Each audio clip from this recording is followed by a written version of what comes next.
Chaurasia general mart stationery and cold drink 5 वर्षीय आवर्ती जमा योजना आरडी खाता के लिए संपर्क करें। देवगांव आजमगढ़। भूपेंद्र सिंह मुन्ना ने कहा, बहुजन समाज पार्टी सभी के आशीर्वाद से आगामी चुनाव में बड़ी जीत करेगी दर्ज। बहुजन समाज पार्टी की तरफ से दीदारगंज विधानसभा से भूपेंद्र सिंह मुन्ना को प्रत्याशी लगभग नियुक्त किया जा चुका है। पत्रकारों से वार्ता में उन्होंने कहा कि आगामी चुनाव में बसपा की लहर से हर कोई पीछे रह जाएगा। हाथी की धमक से विपक्षी पार्टियों की जमीन हिल जाएगी। उन्होंने कहा कि दीदारगंज क्षेत्र का विकास ही उनका एजेंडा है, जो यहाँ की जनता के लिए वो दिन रात एक करके सेवा करते रहते हैं और करते रहेंगे। उन्होंने कहा कि हमें पूरी उम्मीद है कि दीदारगंज की जनता बहुजन समाज पार्टी के कारमा को आगे बढ़ाते हुए बहन जी को मुख्यमंत्री बनाने का कार्य करेगी। क्या कुछ कहा उन्होंने, आपको भी सुनाते हैं। नेता का मतलब ही है सर्व समाज से जुड़ना।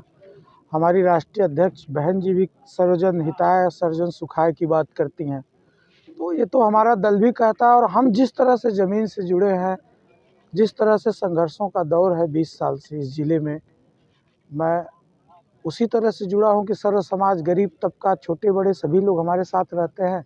सबका आशीर्वाद प्राप्त रहता है। हम भी उसी तरह से भाई की तरह, बेटे की तरह रहते हैं। वो सम्मान मिला है।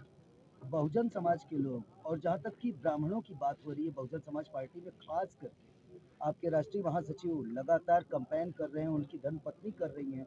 2-4 प्रोग्राम हमने भी अटेंड किए उन लोगों के, तो वो एक ही बात कहते हैं कि जो भी उपेक्षा हुई है, जो उनको एक प्रकार से शिकार टारगेट किया गया, शिकार बनाया गया है किन्हीं बात का, वो उस पर अब मौन नहीं साधना है। और जो 2007 का दौर है, वो ब्राह्मण को जितने मौके दिए गए थे वो फिर मिलेंगे।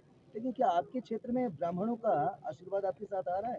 उन लोगों में आपका परचम दिख रहा है कहीं ना कहीं? देखिए, जहाँ तक ब्राह्मण की बात है, वो बड़े नेता हैं और ब्राह्मण समाज से हैं, तो जिस समाज से हैं उस समाज की बात ही वो करते ही हैं। इसके साथ वो सर्व समाज की बात करते हैं। वो सर्व समाज की बात, जो उनका कार्यक्रम होता है, वो सर्व समाज का ही कार्यक्रम होता है। और जहाँ तक ब्राह्मण की बात है, हम ब्राह्मण हो, चाहे ठाकुर हो, चाहे भूमिहार हो, चाहे बनिया हो, चाहे लाला हो, चाहे गरीब तबका का अन्य पिछड़ा हो, दलित वर्ग हो, सब लोगों का बहुत ही प्यार से आशीर्वाद हमको मिला हुआ है और हम सबके बीच उसी तरह से ईमानदारी से रहते हैं। 2012 में आप चुनाव लड़े थे, कॉन्स्टिट्यूएंसी यही थी, लेकिन दल कमजोर पड़ गया। लेकिन आपका दिल कमजोर नहीं हुआ। आप आज भी वही भूपेंद्र सिंह मुन्ना है, वही छाप छोड़े हैं कि अगर आप, हमको लगता है कि निर्दल भी लड़ेंगे तो भी 36 से 37 हज़ार वोट आपका कहीं नहीं, वो फिक्स रेटिंग मानी जाएगी। लेकिन अब जब बहुजन समाज पार्टी जैसे प्रमुख प्रखर दल का साथ मिला है और कॉन्स्टिट्यूएंसी वही है, तो आपके दिल में कुछ खुशियों की उमंग तो आई रही होगी? नहीं, खुशी तो वैसे भी है।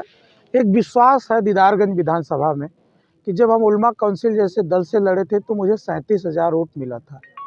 और आज हम बहुजन समाज पार्टी से लड़ रहे हैं, तो बहुजन समाज पार्टी का सर्व समाज में एक वो है। इसके अलावा जो बहुजन समाज पार्टी का कैडर वोट है, वो बहुत बड़ा वोट यहाँ पे है। आज बहुजन समाज पार्टी से लड़ने के बाद तो मेरा आत्मविश्वास कहीं न कहीं पूरी तरह से बढ़ा हुआ है कि आने वाला समय हम बहुजन समाज पार्टी से जीत के सदन में जाएंगे। सबका आशीर्वाद रहा। एक अंतिम प्रश्न की तरफ सर, क्योंकि समय की आप भी पाबंद है सर, ये कहना चाहूँगा कि 1 दशक से अधिक हो गए उसी कॉन्स्टिट्यूएंसी में आपने 12 में लड़ा और 22 सामने है। आज प्रथम दिवस है उसका। पहले दिन पे ये शुरुआत 22 का करें आगाज कि जो मुद्दे आप उस चुनाव में लड़ के वहाँ एमएलए बन के पूरा करना चाहते थे, क्या आज भी वो मुद्दे 1 दशक बीतने के बाद वैसे के वैसे पड़े, वो काम अधूरे आज भी? आप दीदारगंज विधानसभा का कोना कोना जानते हैं। अभी जब चुनाव का समय आया है तो थोड़ा बहुत कुछ प्रयास, सड़कों को आप देख लीजिए, कितना फैक्ट्री आया, कौन सी कंपनी आई, कहाँ न्यू इंडिया गया, कहाँ स्किल इंडिया गया, कहाँ मेकिंग इंडिया गया, कहीं कुछ दिख रहा है? खास करके दीदारगंज विधानसभा में न कोई सेंट्रल का स्कूल है, न कोई जीजीआईसी है, न कोई जीआईसी है, न कोई औद्योगिक कोई स्थिति है। रोड सड़कों की स्थिति आप यहीं से मार्टिनगंज तहसील मुख्यालय, आप यहीं से फूलपुर चले जाइए, आप देखिए क्या स्थिति है। किसी तरफ जाइए, पूरे ज़िले के लखनऊ की सड़कों की आप स्थिति देखिए क्या है। तो हम तो जब तक हमारे क्षेत्र का सर्वांगीण विकास नहीं होगा और समय मिला, अवसर मिला, बहन जी मुख्यमंत्री हुई और हम लोग उनके साथ वाले विधायक रहे तो हम बताएंगे कि दीदारगंज का विकास कैसे होता है।